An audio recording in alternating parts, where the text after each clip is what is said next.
Antes da gente entrar no próximo assunto, deixa eu só aproveitar que nós temos sempre acompanhado esse tema muito de perto. Augusto comentou no bloco anterior a respeito do PL, do projeto de lei da dosimetria, que foi aprovado pelo Congresso Nacional, promulgado no dia 8 de maio e ainda assim não foi aplicada pelo ministro Alexandre de Moraes. Augusto, a gente faz questão de mostrar essa arte. Então, 55 dias sem aplicação da lei. Eu fico me perguntando o seguinte, o que ele acha que vai acontecer? Que ele nunca vai examinar isso aí, vai continuar desse jeito, uma lei promulgada, já que já está em vigor, né? Deveria estar em vigor. Ele acha que vão esquecer, não vão cobrar, que só a gente vai continuar publicando esse número até que passe de 1000 dias. O que ele pensa, né? Ele não está... O Moraes... A sorte dele é que a capital do Brasil não tem povo, porque se fosse no Rio de Janeiro, se fosse o Rio de Janeiro, a sede do Supremo, ele não poderia andar na Avenida Rio Branco mais que 10 metros. Ele está fora da realidade e acha que não vai dar em nada. Tanto o contrato da mulher, né, que vai se desdobrando, como vimos, quanto o negócio a lei da dosimetria, quer dizer, não vai entrar em vigor nunca, não dá para entender esse comportamento completamente maluco de um ministro do Supremo. Vamos acionar o nosso time jurídico, Augusto, para pedir também alguma opinião aqui para a Ludmila, para a Fabi, em relação a esse projeto de lei da dosimetria, começando pela Ludmila. Agora o judiciário entra em recesso, né? Os prazos ficam suspensos até o dia 31 de julho, fica tudo meio que andando em banho-maria, não é isso, Ludmila? E os presos continuam presos. Continuam, exatamente. Agora, não poderia entrar com uma ação alegando abuso de poder, por exemplo, para segurar uma lei que foi aprovada de forma legal, seguindo todo o rito ali do Congresso Nacional, promulgada no dia 8 de maio, a gente está ali há 54 dias, é isso que publicamos, né? 55 dias sem a aplicação da lei. Tem algum mecanismo jurídico que poderia ser utilizado para destravar essa questão? A gente lembra que o PGR, Paulo Gonet, já deu um parecer favorável à aplicação da lei da dosimetria. Então, existe um mecanismo chamado mandado de segurança, só que no STF... Eles criaram uma jurisprudência, isso não está escrito em lugar nenhum, mas eles inventaram uma jurisprudência dizendo que não caberia mandado de segurança contra a decisão do ministro, monocrático. Eles dizem também que não cabe o habeas corpus. Só que assim, veja, isso é uma questão jurisprudencial e nada impede que um determinado ministro quebre aquela jurisprudência dizendo que ela é simplesmente errada. Valeria a pena, de repente, tentar... Acho que isso já aconteceu com o André Mendonça, mas, infelizmente, ele deu aquela decisão arrastada, dizendo a jurisprudência do STF não permite mandado de segurança nessas circunstâncias, pererê, parará. Mas eu acho que, nesse tipo de caso, eu acho que valeria a pena um partido político, por exemplo, entrar com um novo pedido, ainda que caia o sorteio, enfim. Mas tem que tentar tudo até que a jurisprudência modifique. Aí precisaria de um cabra macho para matar essa no peito, como o Alexandre de Moraes. Ele mata as coisas no peito, mas a gente precisa de um outro para matar no peito, para enfrentar esse tipo de conduta do Alexandre de Moraes. Então esse é o tipo de mandado de segurança que um ministro com um pouco mais de coragem poderia deferir. Fala, não, que história é essa de ficar segurando uma lei que já passou, já foi assinada, o Lula nem quis assinar essa lei, o Alcolumbre que teve que promulgar isso aí, porque senão não passaria. Enfim, que história é essa? Quer dizer, já tem a lei e ele simplesmente se recusa a aplicar, sentou em cima das ações e simplesmente não julga, e fica por isso mesmo.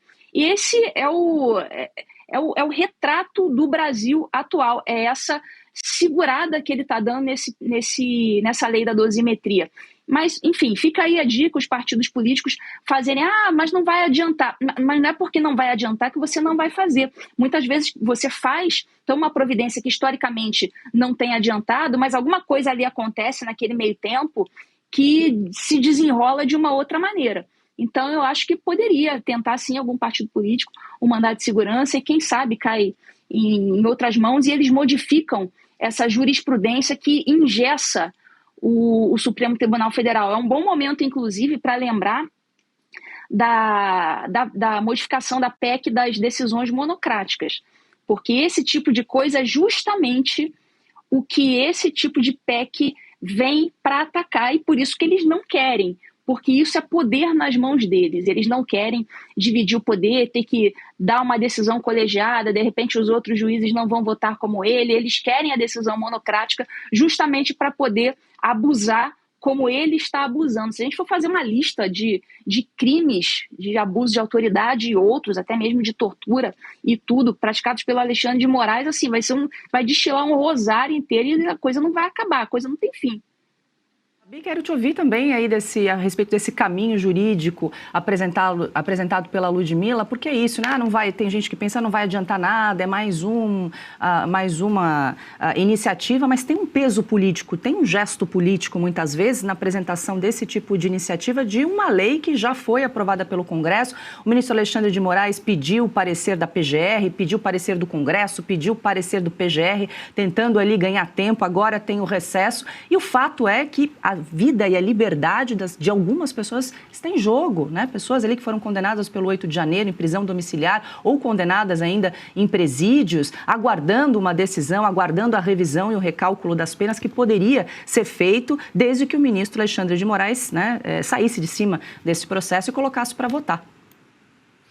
O problema grande aí é que se soma-se ilegalidades. Qual que é o grande problema na prática dessa questão? Que nós temos ali a execução penal é feita pelo próprio ministro Alexandre de Moraes em relação aos réus do 8 de janeiro. Então, qualquer advogado que fosse no futuro se utilizar dessa lei para pleitear a melhora da pena com a dosimetria aprovada, teria que passar pelo crivo do ministro Alexandre de Moraes. Por que eu digo isso? Que isso é de suma importância. Vamos pensar que a lei estivesse sendo aplicada como ela deveria ser, que quando chega um juiz que sentencia é um e o juiz da execução penal é outro. Então, se estivesse nas mãos de outro juiz, daria muito bem para alegar para esse outro juiz que já existe uma lei, que ela está em pleno vigor, que não existe esse obstáculo inventado pelo ministro Alexandre de Moraes, que tirou algo da cabeça dele que não existe na lei, porque tem a discussão, ou provável discussão, de uma ação de inconstitucionalidade lá no Supremo, que vai falar a respeito, que não aceita dosimetria.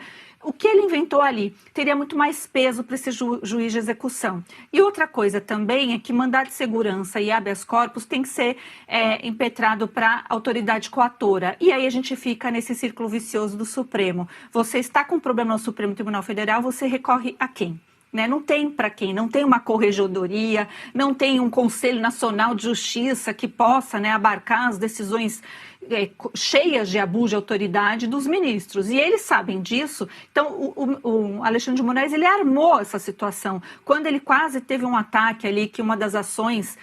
acho que foi até em relação ao Daniel Silveira, que teve algo em relação à execução penal, ele quase teve um ataque ali, porque ele não queria sair do controle. Então, uma coisa que já começa errada, já falando do comecinho do processo, e tem essa continuação de irregularidades, de vícios, que acaba trazendo nulidade absoluta por esses processos, fica difícil você discutir. E partido político, neste momento, onde existe uma campanha já pré-eleitoral nas ruas, eles só usaram, infelizmente, essas pessoas, e isso precisa ficar claro, como joguete político. Esse pessoal foi sempre usado. Agora precisa, precisa ter a eleição em São Paulo, então precisamos que...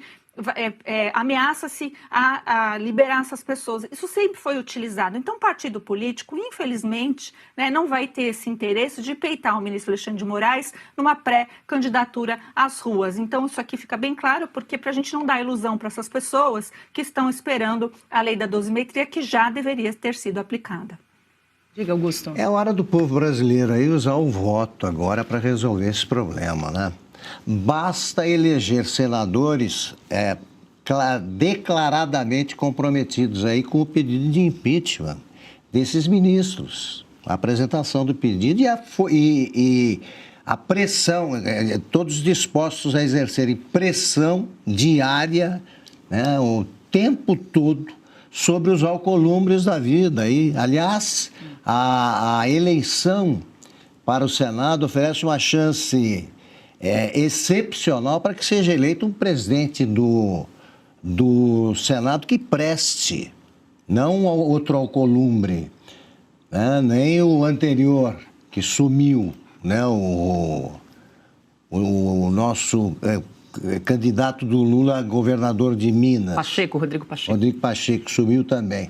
É hora de eleger alguém que coloque em votação o impeachment e que afaste. O povo pode apressar o afastamento desses ministros, porque não é o único, não.